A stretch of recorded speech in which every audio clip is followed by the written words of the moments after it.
Let's start with the most unsettling Tinder relationships and move towards the most bizarre ones. Number 6. The anonymous address. Marissa was 26 when she matched with a man on Tinder and agreed to meet at an apartment he suggested. The address matched the neighborhood, but when she arrived, the building looked abandoned. No lights were on, and no one entered or exited. She waited outside and checked her phone. The man texted that he was running late and asked her to go inside. Marissa asked for confirmation and an apartment number. He avoided the question and repeated that she should enter the building. She checked his profile photos again and noticed they did not match the area. She stepped away from the entrance and returned to her car. From a nearby cafe, she shared the address with a friend.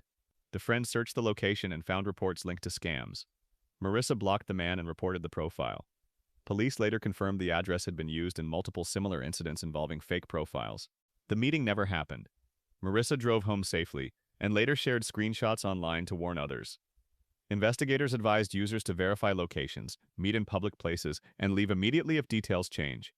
The situation ended without harm because she trusted the warning signs and chose not to proceed. Number 5. The Tinder date in Woods. Chaz was 28 when he matched with 2 women on Tinder and agreed to meet in a city park at night. He arrived early and waited near the entrance. After several minutes, one profile disappeared and the other stopped responding. Chaz assumed they were nearby and walked farther into the park. As he followed the path, his phone signal weakened. The trees blocked most of the light, and the trail split without signs. He heard footsteps behind him and slowed down. The footsteps slowed as well. He turned, but no one was visible. Chaz changed direction. He walked faster, then ran. The paths repeated, but he could not find the entrance. Near a bridge, he saw movement between the trees and shouted for help. No one answered. He reached a road and flagged down a passing car. The driver called the police. Officers searched the park but found no suspects. No profiles were recovered, and no explanation was given. Chaz left the area and never returned to that park. Number 4. The Tailgate Date. A man in his early 30s matched with a woman on Tinder and met her for drinks at a city bar. The conversation was normal, and the date ended without conflict. He left around midnight and drove home alone. After turning onto a quiet street, a car began following him closely. It stayed behind him through multiple turns. He changed lanes, then took side streets. The car followed each move. He checked his mirrors and avoided stopping. He pulled into a gas station and parked under the lights. The car circled the lot and stopped near the exit. He locked his doors and called the police. After several minutes, the car drove away. He drove straight to a friend's house and stayed there until daylight. Police later investigated the Tinder profile and confirmed the photos were stolen. The account had been linked to attempted robberies using similar methods. The man stopped using dating apps for months. He deleted the app soon after. Number 3. The Tinder balcony death. Wariana Wright was 26 when she matched with Gable Tosti on Tinder. They met for drinks at a bar and later went to Tosti's 14th floor apartment. Neighbors later reported hearing arguments coming from the unit. During the night, Wright became distressed. Audio recordings later revealed raised voices and panic. Wright moved towards the balcony, panicked while Tosti remained inside the apartment. At some point, she climbed over the railing. The defense argued he did not physically touch her. In 2016, a jury acquitted Tosti of all charges.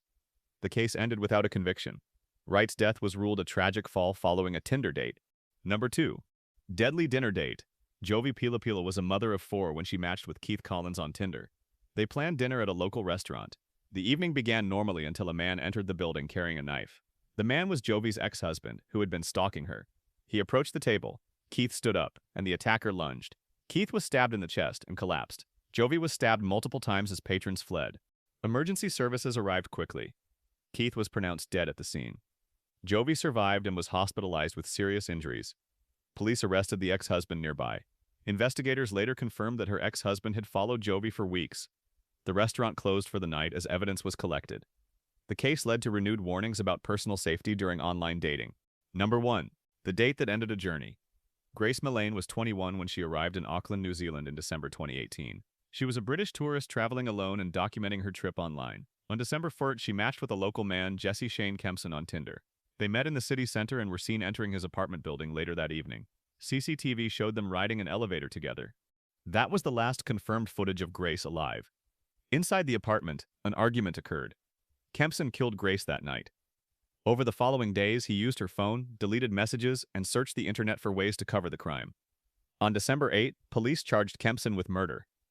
The next day, Grace's body was found concealed in the Waitakere Ranges west of Auckland. Investigators reconstructed the timeline using surveillance footage, phone records, and digital searches. Kempson stood trial in 2019. The court heard evidence of his actions after the killing and his attempts to mislead investigators. A jury found him guilty of murder. He was sentenced to life imprisonment with a minimum non-parole period,